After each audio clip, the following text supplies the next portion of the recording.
In a quaint village nestled in the heart of an ancient forest, there lived a humble woman named Elara. She was known for her kindness and gentle heart, loved by all who knew her. Elara's husband, Thorn, however, was a different story.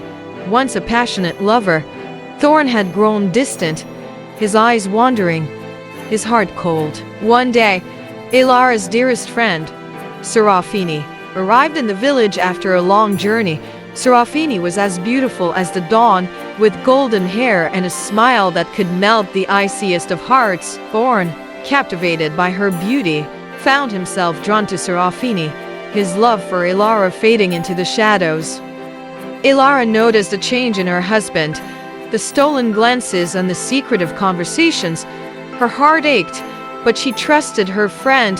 Yet, her worst fears were soon realized when she caught Thorn and Serafini in an embrace, their whispers filled with promises of a future together.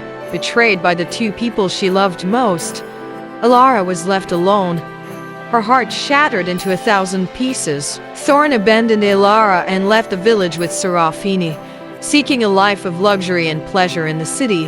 Elara, now alone, wept for days, her tears watering the earth beneath her feet. The villagers, who loved her dearly, tried to console her, but the wound was too deep.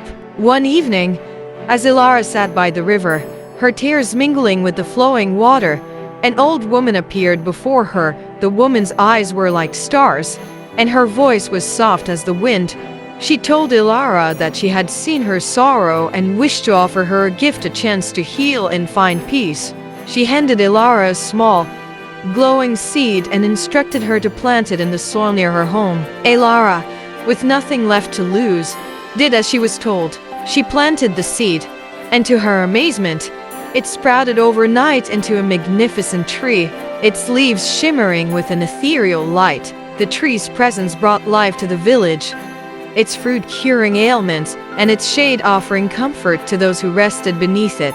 Elara's pain began to fade, replaced by a deep sense of peace and purpose as she tended to the tree. Meanwhile, in the city, Thorn and Serafini's life of luxury quickly crumbled.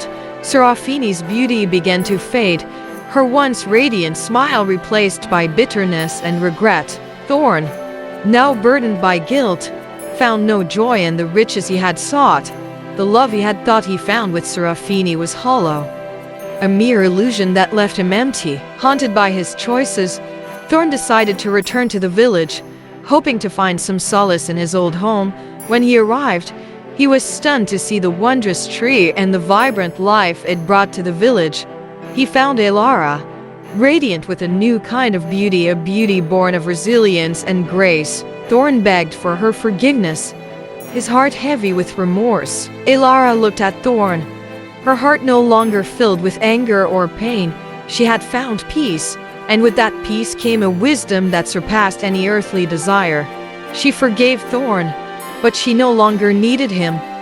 The tree had given her strength, and the village had become her family. Thorn, realizing that he had lost something far more precious than he ever knew, left the village once more, this time with a heavy heart, knowing he could never undo the past. As for Serafini, she was never seen again, a wandering spirit lost to the winds. Elara lived the rest of her days in the village, beloved and cherished by all. The tree, a symbol of her endurance and the love she once gave freely, stood tall, a testament to the power of forgiveness and the strength found in moving forward. And so, the tale of Elara, Thorn, and Serafini became a legend in the village, a story passed down through generations as a reminder that true strength lies not in holding onto the past, but in embracing the future with an open heart.